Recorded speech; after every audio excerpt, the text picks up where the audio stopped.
I've given her the epinephrine. Doctor? No. What does that mean? It's a hemorrhage of the mucous membranes. It's not unusual. It's all right, my lady. Don't worry a bit. Everything's going to be all right. Everything is clearly not all right. How bad is it? If she lasts through the night, she'll live. What about the others? Come with me. I'll be back shortly.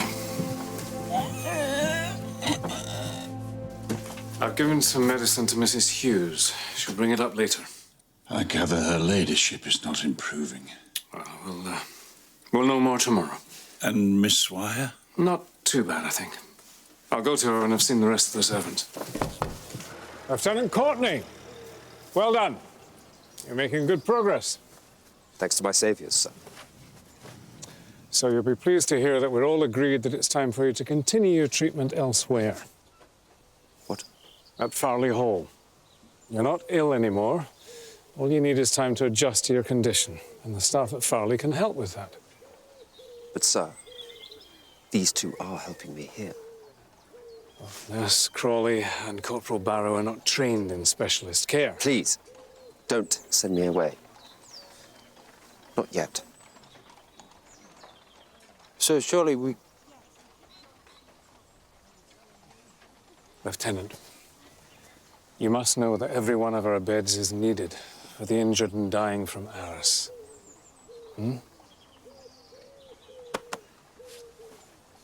Corporal, I'll see you in my office. Sir, I only meant to say that Lieutenant Courtney is depressed. I will not leave wounded soldiers freezing or sweating under canvas because one junior officer is depressed. Yes! I thought you may want to know what I think. Why should I? Nurse Crawley, I may not be your social superior in a Mayfair ballroom, but in this hospital, I have the deciding voice. Please help him prepare his belongings. He leaves first thing in the morning. I'm so glad to see you here.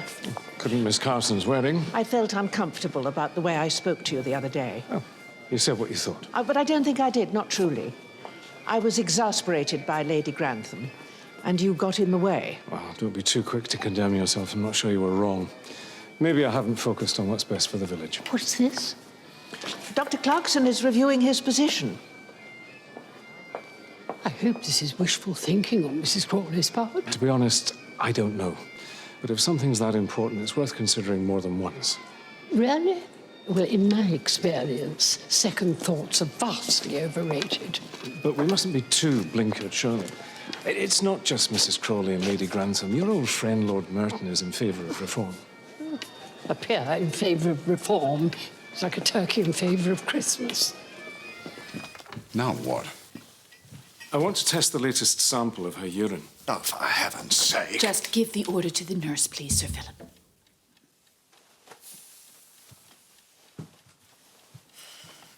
How's the young mother doing? Am I on duty, Dr. Clarkson? What? Only I swear I'm not on duty, otherwise I wouldn't be lying here. No. No, you're not on duty.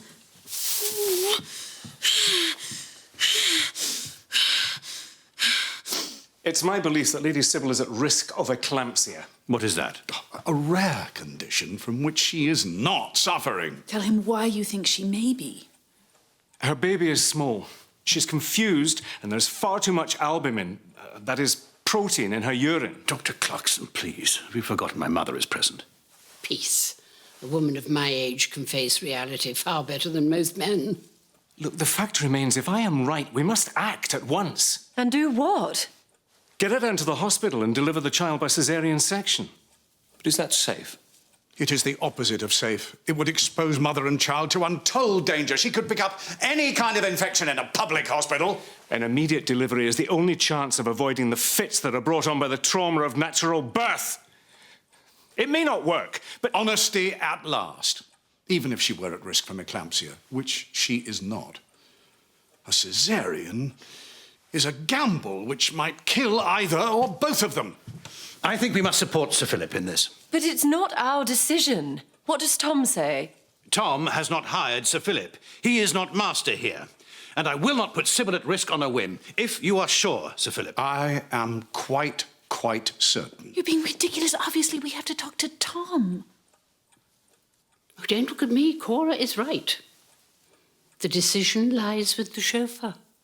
Could we get her to the hospital? To move her now would be tantamount to murder. Sir Philip, admit it. You're beginning to detect the symptoms yourself. You can see her distress. Can you?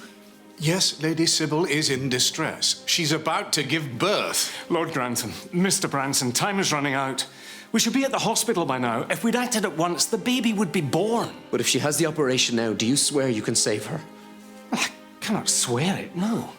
But if we do not operate, and if I am right about her condition, then she will die. If, Lord Grantham, can you please take command? Tom, Dr. Clarkson is not sure he can save her. Sir Philip is certain he can bring her through it with a living child. Isn't a certainty stronger than a doubt? Robert, I don't mean to insult Sir Philip, but Dr. Clarkson knows Sybil. He's known her all her life. So you take her to the hospital? I would have taken her an hour ago. God help us.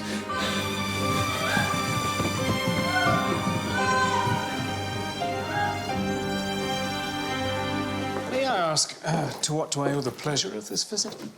I'll get straight down to it.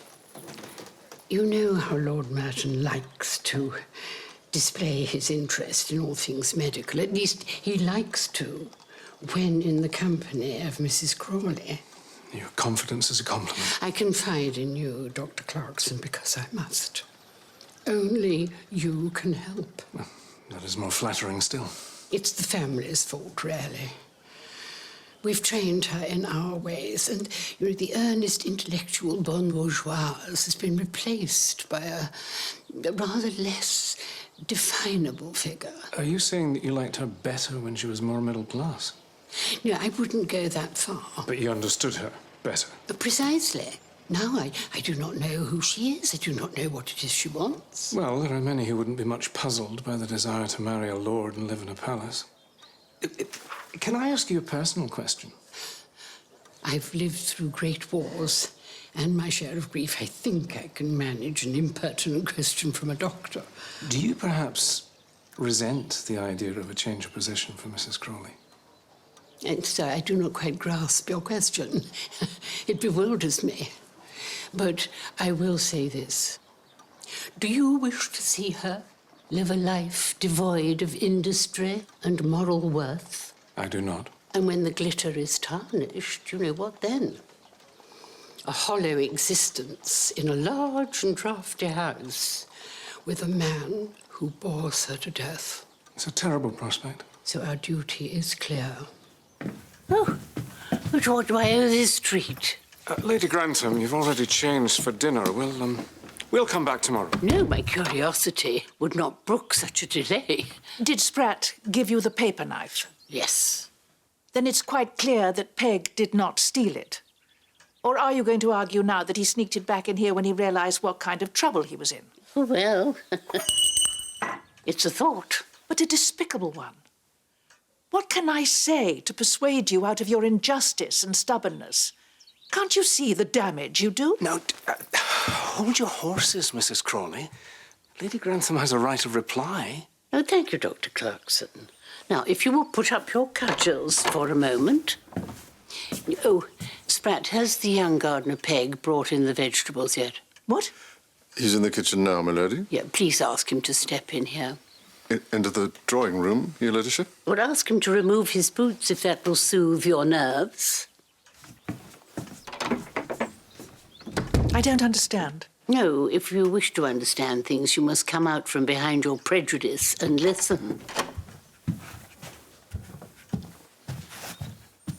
Your ladyship? Yes. Could you give an account to Mrs. Crawley of what transpired between us this afternoon? I'm sorry, my lady? Tell her what I said to you. Her ladyship sent for me, so I came. She said she'd been mistaken in saying that I were a thief, which she knew now to be untrue. She gave me my job back, said she was sorry and asked if I could forgive her. Which you have? I certainly have, Doctor. Thank you. You may go.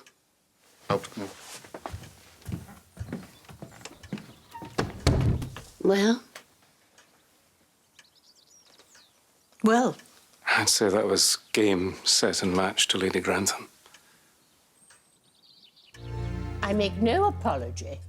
It would be a terrible thing if poor old Mr. Molesley's son were killed, wouldn't it, Molesley? I'm sure it would, but... And then I heard William's father would be left on his own if anything happened to the boy.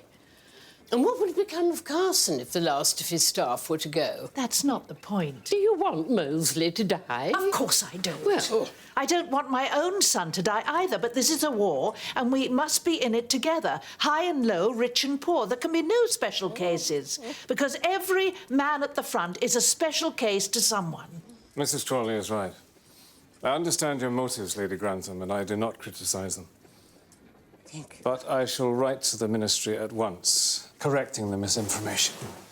Good day. I'll see myself. Molesley, you understand why I said what I did? Indeed, I do, ma'am. You won't be called up at once. Not while there are younger men to be taken. But they'll get you in the end, Molesley. And you can blame Mrs. Crawley when they do.